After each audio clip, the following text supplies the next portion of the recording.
ఎన్నో దినాల బట్టి ప్రార్థన చేసిన రీతిగా ప్రార్థన ఆలకించి ఈ యొక్క రాక్ సంఘం తరపున న్యూ లైఫ్ మినిస్ట్రీస్ వారు ఏర్పాటు చేసిన ఈ యువజన కూడికను మేము ప్రారంభిస్తూ ఉన్నాం. ఇదిగో ప్రతి కార్యక్రమాన్ని ప్రార్థన ద్వారా మేము ప్రారంభించడానికి ఇదిగో చక్కటి కృపను మీరు అనుగ్రహిస్తున్నందుకు వందనాలు. ప్రార్థన ద్వారా సమస్తం జరుగుతాయి. ప్రార్థన చేసి ప్రారంభిస్తుండగా సాతాను శక్తులు పారిపోతాయి ఆయన. ఇదిగో ప్రారంభం నుంచి వరకు ఆత్మ స్వాధీనములు కూడిక మీరు జరిగించమని ప్రార్థిస్తున్నాను.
ఎవరైతే ఆసక్తితో ఇక్కడ చేరి నీతి కొరకు ఆకలి దప్పులు కలిగిన వారుగా ఎవరైతే ఇక్కడ ఉన్నారో మొదటిగా మన కళ్ళు మూసుకొని మన పరిశుద్ధాత్మ దేవునిని ఒకసారి మనం దర్శించి ఆయన నడిపింపులోకి మనం వద్దాం.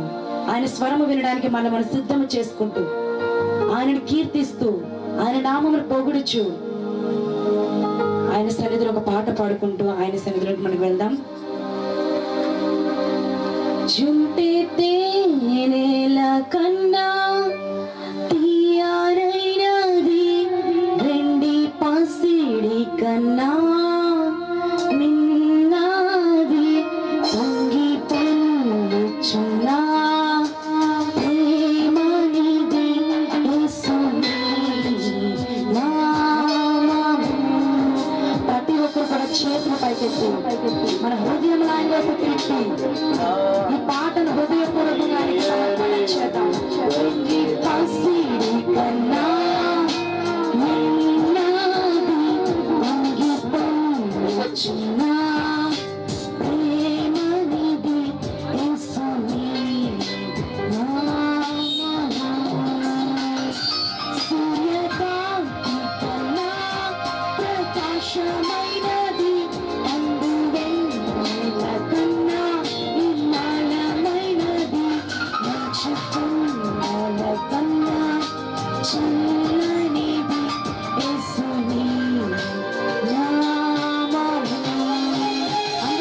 యేసు అసాధ్యుడవు నీవు, మరణమే జయించిన వీరుడవు, సర్వాన్ని శాసించిన ప్రభువు, నీకు సాటి వేరెవ్వరు. Who carries my sorrow on his back. నా బాధలన్నీ నాకు ఉంచకుండా తన బాధలు అనుకుని తన వెనుకను మోసుకుని వెళ్ళిపోయేవాడే ఫ్రెండ్ అని ఇంకొకరు పంపారండి. 4 బెస్ట్ డెఫినేషన్స్ కింద ఇంగ్లీష్ పబ్లికేషన్స్ ఏంటండి? నా బాధలు ఎవరైనా షేర్ చేసుకుంటే బాను, నా బాధలు ఎవరైనా తన బాధలు అనుకుని ఎవరైనా వస్తారా? అసలు నన్ను అందరూ వదిలివేసినప్పుడు నా వెంట ఉన్న వాళ్ళు ఎవరున్నారు? అసలు నా బాధల్లో పంచుకున్న వాళ్ళు, నా సంతోషంలో పంచుకున్న వాళ్ళు ఎవరున్నారు? నేను మౌనం అయిపోయి చాలా బాధలో కృంగిపోయిన సమయంలో కూడా నన్ను అర్థం చేసుకుని నా బాధను తెలుసుకున్న వాళ్ళు ఎవరున్నారు అని రోజు ప్రతి ఒక్కరు హల్లెలూయా. ఈ సంబంధం చాలా గొప్పదండి. ఎవరైతే తన స్నేహితుని కొరకు తన ప్రాణమును పెడతారో అంతకంటే మించిన ప్రేమ ఒక స్నేహితుడి నుంచి ఆశించేది లేదు. హల్లెలూయా, హల్లెలూయా. ఈ లోకంలో మనం చూస్తున్నప్పుడు చాలా స్నేహాలు కనబడుతున్నాయి. కానీ బైబిల్లో మనం చూస్తున్న స్నేహం ఎవరి మధ్య జరుగుతుందంటే సృష్టికర్తకు మానవునికి మధ్య జరుగుతున్నది. హల్లెలూయా. స్నేహితుడని భావించావు, ఇక్కడ చేయొద్దున ప్రతి ఒక్క బిడ్డను కూడా ప్రభా నీవు స్నేహితునిగా పిలుస్తున్నావని నమ్ముచున్నామయ్యా. వారిని కమిట్ అయి ప్రభా నీ కమిట్మెంట్ లో వారు నిలిచిన కృపను వారి జీవితాంతము దయచేయమని అడుగుచున్నాం తండ్రి. నీ సన్నిధిలో పొందుకున్న ఆశీర్వాదములు ప్రతి దినము కూడా అనుదినము వారు అనుభవించే కృపను వారికి దయచేయండి. మా అందరికీ దయచేయమని విన్న వాక్యం సాతాను ప్రభా యవనస్తుని ఏ విధంగా ప్రభా తొట్టిల్ల పాటు చేయాలని ప్రభా గర్జించి సింహములు తిరిగొచ్చుండగా వాడిని వీరి నుంచి యేసు నామములో దూరం చేయమని ఆజ్ఞాపిస్తున్నాం. ప్రతి ఒక్క బంధకములు వీరి నుంచి తెగిపోవును గాక.